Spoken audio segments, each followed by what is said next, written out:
ஸ்டெமேக்ஸ் நம்பர்கள் அனைவருக்கும் வணக்கம். உங்களுடன் இருப்பது செல்வம். இன்றைக்கி நம்ம ஸ்லிப் டெஸ்ட் 12 ஆன்சர்ஸ் பார்க்க போகிறோம். சரிங்களா? மார்னிங் எல்லா டெஸ்ட் நல்லா இருப்பேன் நினைக்கிறேன். வாங்க அவருடைய ஆன்சர்ஸ் பார்க்கலாம். முதல் கேள்வி, புற்றுநோயை கண்டறிய பயன்படும் கதிரியக்க தனிமம். புற்றுநோயை கண்டறிய பயன்படும் கதிரியக்க தனிமம் சோடியம் 24, அயோடின் 131, இரும்பு 59, cobalt 60. Answer option D, cobalt 60. சரிங்களா? கோபால்ட் 60 என்னது? புற்றுநோயை கண்டறிய பயன்படும் தனிமம். அடுத்த கொஸ்டின் பாருங்கள். உடல் இனப்பெருக்கத்திற்கு எடுத்துக்காட்டு. உடல் இனப்பெருக்கத்திற்கு எடுத்துக்காட்டு உருளைக்கிழங்கா, ஸ்பைரோகைராவா, ஈஸ்டா, பாசிகளா? உடல் இனப்பெருக்கம் எது பார்த்தோம்? ஆன்சர் ஆப்ஷன் ஏ, உருளைக்கிழங்கு. சரிங்களா? உருளைக்கிழங்கு தான் என்னது? உடல் இனப்பெருக்கத்திற்கான எடுத்துக்காட்டு. அடுத்து பொறுத்துக. கேரட் கதிர் வடிவமா, முள்ளங்கி பம்பர வடிவமா, பீட்ரூட் கூம்பு வடிவம்? இதில் எது ஆன்சர் கரெக்டு? கேரட் என்ன பார்த்தோம் நம்ம? கேரட் வந்து பார்த்தோன்னே சொல்லிடுறேன், இது கூம்பு வடிவத்தில் இருக்கும். சரிங்களா? ஸோ அப்போ வந்து இப்போ கேரட்டுக்கு கூம்பு வடிவம். ஸோ வந்து பார்த்தோன்னா ஒன்றுக்கு ஆப்ஷன் 3 எதில் இருக்குது பாருங்கள். 2 ஆப்ஷன் இருக்குது, ஏவா பியான்னு சொல்லி செக் பண்ணணும். ஸோ இந்த ஆப்ஷன் அப்படியே எலிமினேட் பண்ணிடணும். சரிங்களா? ஸோ அடுத்து முள்ளங்கிக்கு என்னது? கதிர் வடிவம். சரிங்களா? அப்போ கதிர் வடிவம்னா இது பிக்கு ஆப்ஷன் 1 இருக்கணும். ஸோ என்னது? ஆப்ஷன் பி தான் கரெக்டாக இருக்கும். சரிங்களா? ஸோ அப்போ என்னது? ஆட்டோமேட்டிக்காக பீட்ரூட்டுக்கு நமக்கு என்ன வரப்போகுது? பம்பர் வடிவம்னு சொல்லி வரப்போகுது. சரிங்களா? ஸோ அப்போ ஆன்சர் என்னது? 3, 1, 2. அடுத்த 4 கொஸ்டின் பாருங்கள்.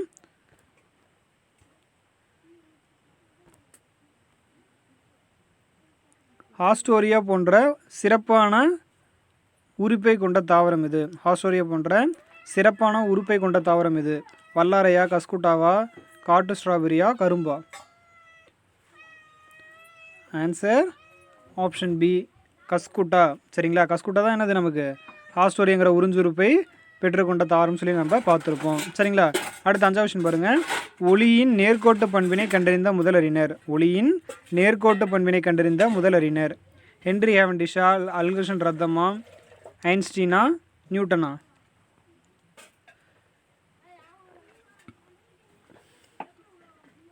ஆன்சர் ஆப்ஷன் பி, அல்கசன் ரத்தம். சரிங்களா? அவர் தான் அது ஒளியினுடைய நேர்கோட்டு பண்பை முதலில் கண்டறிந்த அறிஞர். அடுத்த 6வது கொஸ்டின் பாருங்கள். ஒளியின் வேகம் வினாடிக்கு. ஒளியின் வேகம் வினாடிக்கு 3 × 10⁸ கிலோமீட்டரா, 3 லட்சம் கிலோமீட்டரா, 3 × 10⁸8 கிலோமீட்டரா, 3 × 10⁸7 கிலோமீட்டரா? நம்ம என்ன படிச்சிருக்கோம்? 3 × 10⁸8 மீட்டர்/செகண்ட்னு சொல்லி பார்த்துருப்போம். சரிங்களா? ஸோ இப்போ வந்து பார்த்தோன்னா இங்கே 10⁸8 தான் நமக்கு ஆன்சர். இங்கே 10⁸8 என்ன இதில் இருக்குது. பட் என்னது? மீட்டர்/செகண்ட் தான் நமக்கு வரணும். பட் ஆனால் இங்கே என்ன கிலோமீட்டர்னு இருக்குது. ஸோ அப்போ இந்த ஆப்ஷன் என்னது? தவறானது. சரிங்களா? இது வந்து பார்த்தோன்னா டேரெக்டாக நம்ம ஆன்சர்னு சொல்லி போயிடக்கூடாது. நமக்கு என்ன ஆன்சர் அப்போது? 3 லட்சம் கிலோமீட்டர் என்ன அர்த்தம்? 3 லட்சம்னா 5 சைபர் போடுவோம். சரிங்களா? இன்ட்டு 10 கிலோமீட்டருக்கு 3 போடுவோம். ஸோ அப்போ இதுதான் என்ன வரும்? 3 × 10⁸8 நமக்கு வரும். சரிங்களா? ஸோ அப்போ ஆன்சர் டேரெக்டாக நமக்கு என்னது? 3 லட்சம் கிலோமீட்டர். இது மாதிரி யூனிட் கன்வர்ஷன் மாற்றி கொடுத்தாலும் நமக்கு என்னது? போட தெரியணும். சரிங்களா? ஸோ அப்போ ஆன்சர் நமக்கு ஆப்ஷன் பி, 3 லட்சம் கிலோமீட்டர். அடுத்தது ஒளி இலையின் தத்துவம். ஒளி இலையின் தத்துவம் முழு வகை எதிரொலிப்பா, நிறப்பிறகையா, ஒளி விலகலா, முழு வகை எதிரொலிப்பா? Sorry, first எதிரொலிப்பு. சரிங்களா? ஆன்சர் என்ன? ஆன்சர் ஆப்ஷன் டி, முழு வகை எதிரொலிப்பு. சரிங்களா? முழு வகை எதிரொலிப்பு தான் ஒளியினுடைய தத்துவம். அடுத்த 8வது கொஸ்டின் பாருங்கள். ஒளி என்பது ஒரு வகை. ஒளி என்பது ஒரு வகை பொருளா, ஆற்றலா, ஊடகமா, துகளா?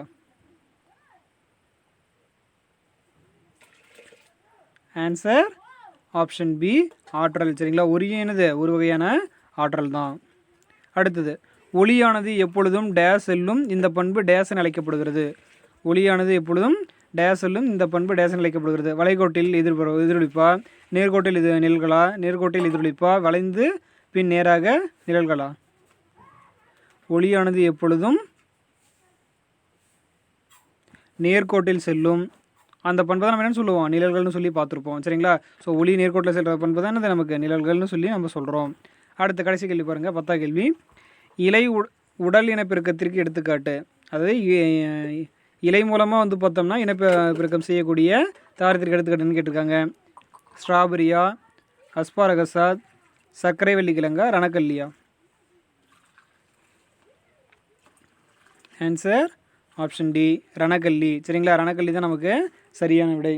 அவ்வளோதாங்க இன்றைக்கான வினாடி வினா முடிஞ்சிச்சு. சரிங்களா, மற்ற சூசியில் வந்து மேம் உங்களுக்கு எடுப்பாங்க. நெக்ஸ்ட் வீக்கில் வந்து உங்களுக்கு வந்து தமிழ் ஆடாயிரும். சரிங்களா, ஏன்னா இந்த வாரம் தான் வீடியோ போட ஆரம்பிச்சிருக்கோம். ஸோ நெக்ஸ்ட் வீக்கில் வந்து பார்த்தோன்னா தமிழும் நம்ம வந்து பார்த்தோன்னா ஸ்லிப் டெஸ்ட்டில் ஃபாலோ பண்ணலாம். சரிங்களா, ஸோ உங்களுக்கு பயப்பட தேவையில்ல. நமக்கு என்னது ஷெடியூல் படி எல்லா வீடியோஸும் வந்து பார்த்தோம்னா கவர் பண்ணிடுவோம். சரிங்களா, ஸோ கொஞ்சம் உடல்நிலை சரியில்லாத காரணமாக தான் என்னது சார் வந்து பார்த்தோன்னா சரியான அப்டேட் கொடுக்க முடியல. சரிங்களா, சரியான நேரத்தில் வந்து பார்த்தோன்னா ஷெடியூல் ஃபாலோ பண்ண முடியல. பட் கவலைப்பட தேவையில்ல. அட்லீஸ்ட் என்னது ஒரு நாளைக்கு 2 வீடியோவாவது போட்டு வந்து பார்த்தோன்னா நம்ம கவர் பண்ணிடலாம். சரிங்களா, சரி ஓகே, நம்ம மீண்டும் அடுத்த வீடியோவை சந்திக்கலாம். நன்றி. 11வது கொஷின். இந்த சைடு வந்து பார்த்திங்கன்னா கிளர்ச்சிகள் கொடுத்துருக்காங்க. அதுக்கு ரிலேட்டடான பர்சன்ஸ் யார் யாருன்னு பார்க்கலாம். ஓகேங்களா, ஃபஸ்ட்டு வாஹாபி கிளர்ச்சி. வாஹாபி கிளர்ச்சி அப்படின்றது வந்து பார்த்திங்க அப்படின்னா நம்மளுடைய விவசாய கிளர்ச்சியில் ஒரு பகுதி வாஹாபி கிளர்ச்சி. அப்போ அதுக்கு வந்து தலைமையேற்று நடத்தியது திடு மீர் அப்படின்றவர். இதே முண்டா கிளர்ச்சி. முண்டா கிளர்ச்சி வந்து பார்த்திங்கன்னா இங்கே யார் தலைமையேற்று இல்லை, எந்த பகுதியில் நடந்தது அப்படின்ற மாதிரி கேட்டிருக்காங்க. அப்போது முண்டா கிளர்ச்சிக்கான பொருத்தம் வந்து பார்த்திங்கன்னா ராஞ்சி. சரிங்களா, ராஞ்சி தான் வந்து பார்த்திங்கன்னா முண்டா கிளர்ச்சிக்கு பொருத்தமானது. அடுத்தது பேகம் ஹஸ்ரத் மஹால். பேகம் ஹஸ்ரத் மஹால் வந்து பார்த்திங்கன்னா 1857 புரட்சியில் யாருக்கு வந்து பார்த்திங்கன்னா எந்த பகுதிக்கு தலைமையேற்று நடத்தியிருப்பாங்கன்னா லக்னோ. ஓகே, லக்னோ. அடுத்தது கன்வர் சிங். கன்வர் சிங் அப்படின்றவர் வந்து பார்த்திங்கன்னா பீகார் பகுதியை வந்துட்டு ஆட்சி செஞ்சுட்டு இருந்தாங்க. அடுத்து நானா சாஹிப் அப்படின்றது வந்து பார்த்திங்கன்னா 2ஆம் பாஜ்ரா. ஏன் 2ஆம் பாஜ்ரா ஸ்ட்ரைட்டாக நானா சாஹிப் கொடுத்துருக்காங்க அப்படின்னா 2ஆம் பாஜ்ராவினுடைய வளர்ப்பு மகனாக நானா சாஹிப் இருப்பார், அதனால தான் இங்கே கொடுத்துருக்காங்க. அப்போ இங்கே கொடுத்துருக்க ஆப்ஷன் படி வந்து பார்த்திங்கன்னா 3, 4, 1, 5, 2 ஆப்ஷன் பி தான் கரெக்டான பதில். ஓகேங்களா, அடுத்தது அமிர்தரஸ் ரவுலட் சட்ட எதிர்ப்பு போராட்டத்தின் போது கைது செய்யப்பட்டவர் யார்? அமிர்தரஸ் ரவுலட் சட்ட எதிர்ப்பு போராட்டத்தின் போது கைது செய்யப்பட்டவர் யார் அப்படின்னு கேட்டிருக்காங்க. இதுக்கான சரியான பதில் வந்து பார்த்திங்கன்னா ஆப்ஷன் பி சைஃபுதீன் கிச்லு. சரிங்களா, ரவுலட் சட்டம் எந்த இயர் போட்டிருப்பாங்க? 1919 போட்டிருப்பாங்க. என்னென்ன சட்டம் சொல்லுது? அதாவது ஒருத்தர் மேலே எந்த ஒரு முன்னறிவிப்பின்றியும் சரி, எந்த ஒரு காரணத்தையும் சொல்லாமல் கூட அவங்கள அரெஸ்ட் பண்ணலாம், அவங்கள வந்துட்டு சிறையில் அடைக்கலாம் அப்படின்றது தான் ரவுலட் சட்டம். அதை எதிர்த்து நிறைய பேர் வந்துட்டு போராட்டம் நடத்துவாங்க. அந்த அமிர்தரஸில் வந்துட்டு பார்த்திங்கன்னா போராட்டம் நடத்துகிறதா வந்து சொல்லியிருப்பாங்க. அதுக்கு தலைமையேற்றிருப்பது 2 பேர் வந்து தலைமையேற்றிருப்பாங்க.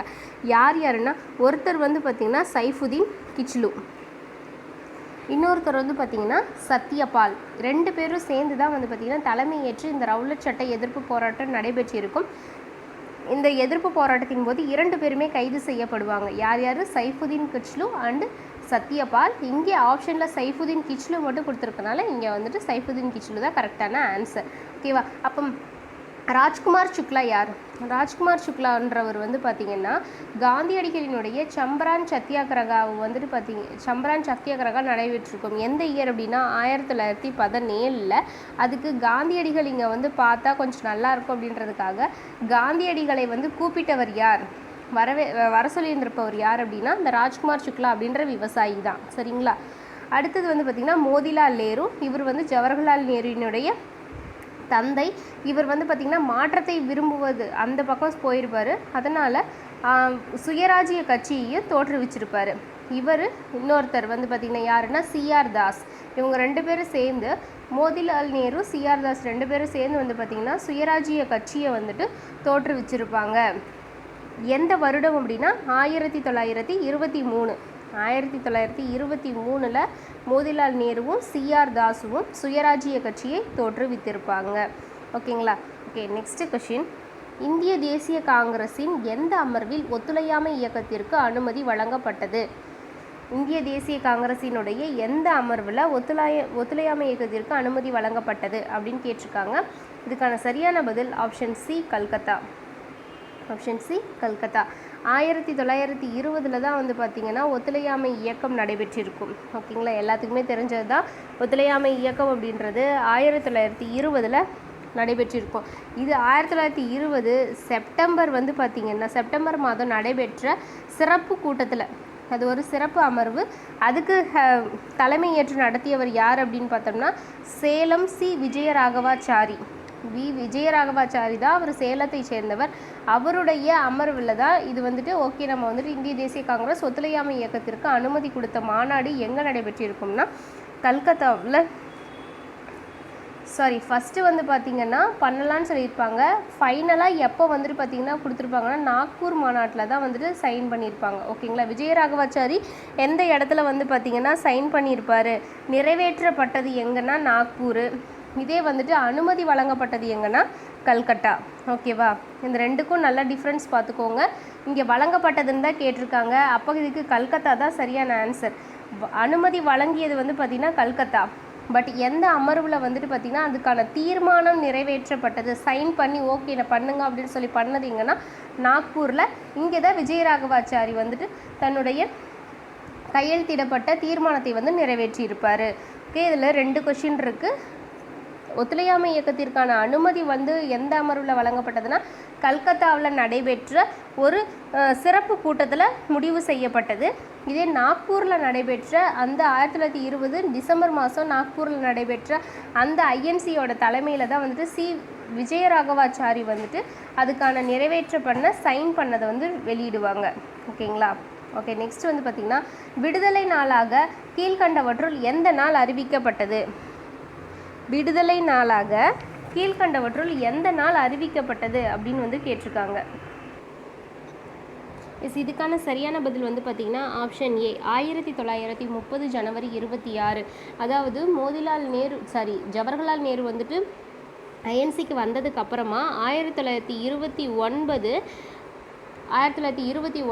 அந்த இயரில் வந்து பார்த்திங்கன்னா டிசம்பர் மாதம் ராவி நதிக்கரையில் நம்மளுடைய கொடியை ஏற்றிட்டு வந்தே மாதரம்னு சொல்லிட்டு நம்மளுடைய பாட்டை ஃபஸ்ட்டு ஜனகணமன நம் தேசிய கீதம் இருக்கு இல்லைங்களா, அதையும் பாடிட்டு சுயராஜ்ய நாள் வேணும் அப்படின்னு சொல்லியிருப்பாங்க.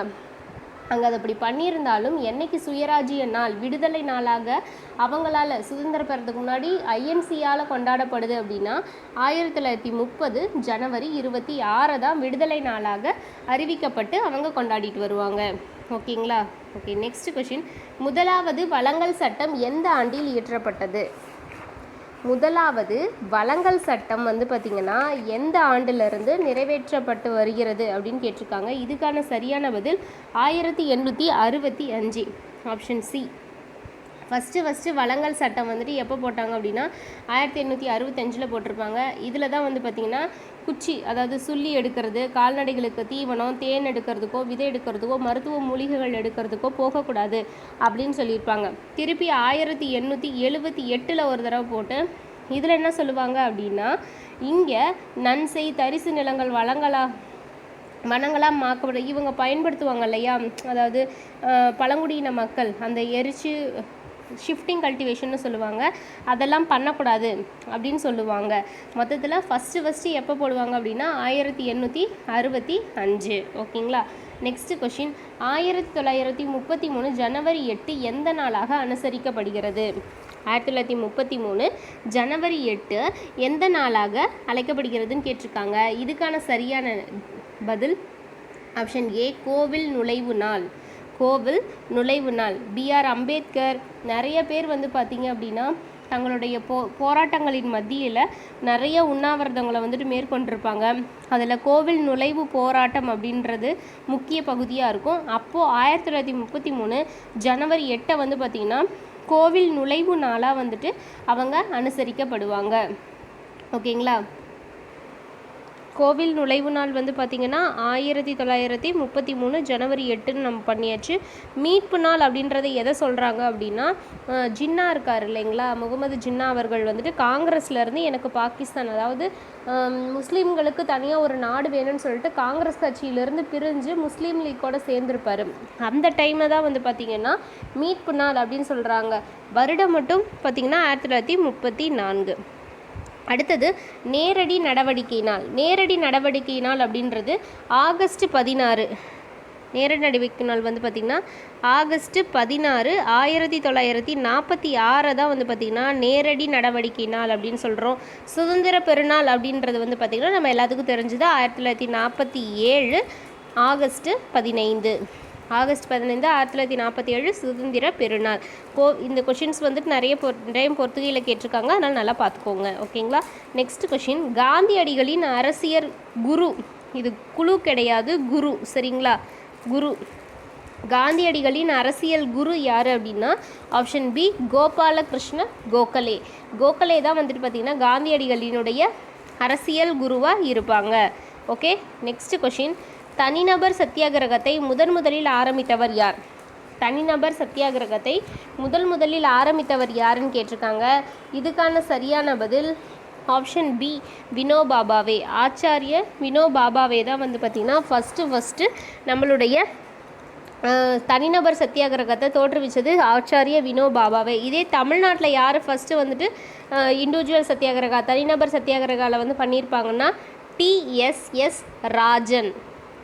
டிஎஸ்எஸ் ராஜன் அப்படின்றவர் தான் ஃபஸ்ட்டு தனிநபர் சத்தியாகிரகத்தை பண்ணது தமிழ்நாட்டில். இதே ஹோல் இந்தியா லெவலில் எடுத்துக்கிட்டோம் அப்படின்னா வினோபாபாவே, ஆச்சாரிய வினோபாபாவே தான் ஃபஸ்ட்டு தனிநபர் சத்தியாகிரகத்தில் பார்ட்டிசிபேட் பண்ணவர். ஓகேங்களா. ஓகே. நெக்ஸ்ட் கொஷின், கிரிப்ஸ் தூதுக்குழு அமைக்கப்பட்ட ஆண்டு என்னன்னு கேட்டிருக்காங்க. கிரிப்ஸ் தூதுக்குழு அமைக்கப்பட்ட ஆண்டு என்ன அப்படின்னா ஆப்ஷன் சி 1942. கிரிப்ஸ் தூதுக்குழு அமைக்கப்பட்ட ஆண்டு வந்து பார்த்திங்கன்னா 1942. நெக்ஸ்ட் கொஷின், இரண்டாம் உலகப் போரின் பொழுது 1939 இந்திய தேசிய காங்கிரஸினுடைய தலைவராக இருந்தது யார் அப்படின்னு பார்த்தோம்னா இதுக்கு ஃபஸ்ட்டு இருந்தது சுபாஷ் சந்திர போஸ் தான். சரிங்களா. இந்த டைம் 1939 இந்திய தேசிய காங்கிரஸில் அனைவராலும் தேர்ந்தெடுக்கப்படுபவர் வந்து பார்த்திங்கன்னா சுபாஷ் சந்திர போஸ் தான். பட் பட்டாபி சித்தராமையா இவருக்கு எதிராக வந்துட்டு ஆப்போசிட்டில் நின்றுருப்பார். பட் இவர் வந்துட்டு காந்தியடிகளினுடைய ஆதரவாளராக இருந்த காரணத்தினால இவர் செலக்ட் ஆனாலும் இவரை ராஜினாமா செஞ்சுட்டு அடுத்த தலைவராக இவரை வந்துட்டு நியமிச்சிருப்பாங்க. ஃபஸ்ட்டுன்னு பார்த்தா சுபாஷ் சந்திர போஸ் தான். பட்டாபி சித்தராமையா சுபாஷ் சந்திர போஸ் வந்துட்டு ராஜினாமா பண்ணதுக்கப்புறம் பதவி ஏற்பார். ஓகேங்களா. ஓகே ஃப்ரெண்ட்ஸ், இதோட கொஷின் அண்ட் ஆன்சர் டிஸ்கஷன்ஸ் முடிஞ்சிச்சு. தேங்க்யூ.